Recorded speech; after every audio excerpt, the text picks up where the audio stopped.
We're changing while adapting to another change before we've finished adapting to the first one. You can move through a storm, but what if change isn't the weather anymore? What if it's the climate that we're actually sat in?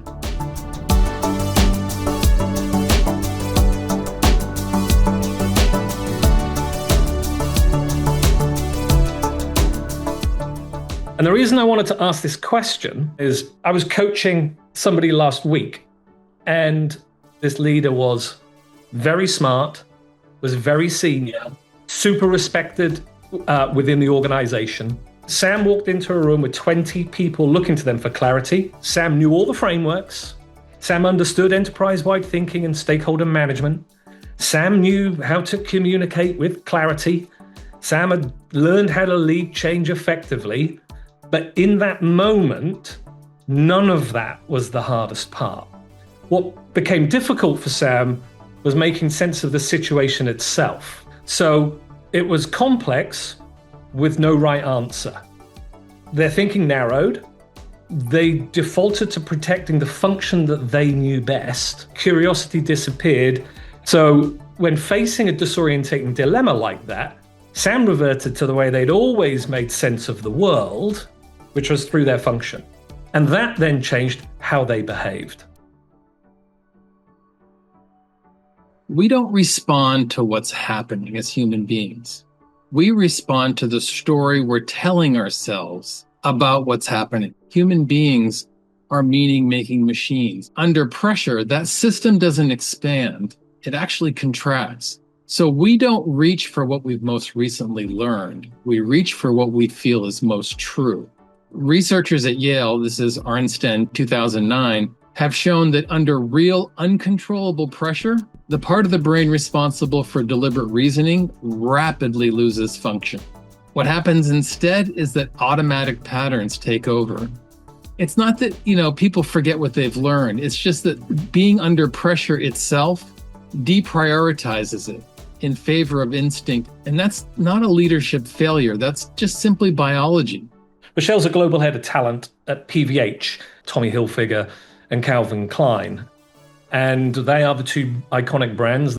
When you joined and you spent some time figuring out the place, what were you seeing, or what were other executives telling you what was needed? We've been transforming since I got here. Our director plus our VPs were really waiting to be told what to do, told how to execute at times. When you talk about mindset shift and behaviors follow, it's a really gratifying moment as a talent leader, as an executive leader. Okay, it's your problem to solve. It's our problem to solve. Together, we can work to solve these problems. This is a new behavior shift for their managers, their line managers, to watch how differently that they can behave and how they go about the problem when they are in that moment. What I'm seeing is a true confidence, a bravery. There's a ability to push back, challenge status quo. Everything Rochelle just described, the ability to notice the story you're telling under pressure, or to question assumptions that are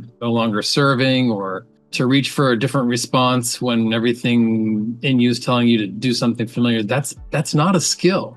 A skill is something that you can teach directly, right? It's something you can, it's a process, it's a framework, it's a technique that you can pick up and you can use it. And what Rochelle's describing here, you can't hand someone in a training room. It is developing that capacity. For decades, we've talked about IQ and what you know, and EQ and how you relate. And obviously those things absolutely matter, right? But both were designed for an environment that was more stable and more predictable than the one we're operating in now. Leaders need to develop transformative capacity. We need to move beyond skills, EQ and IQ. And really that capacity to reflect on how you and how your leaders are making meaning, and to deliberately shift it when the situation demands. And this is not a one and done. This isn't once, this is repeatedly as the context keeps changing. The meaning making that we've created over our entire life is not something we flip a switch on and change. It's something that you really have to put intention behind. It's not the 5 steps of something, or you do these 3 things and you're going to get there. It is a deep commitment to the work and a willingness to really understand your story and to help your leaders with that process by creating the conditions and making it okay to slow down enough to actually do it. Most leaders have been asked hundreds of times what they would do, and almost none of them have been asked, what are you assuming?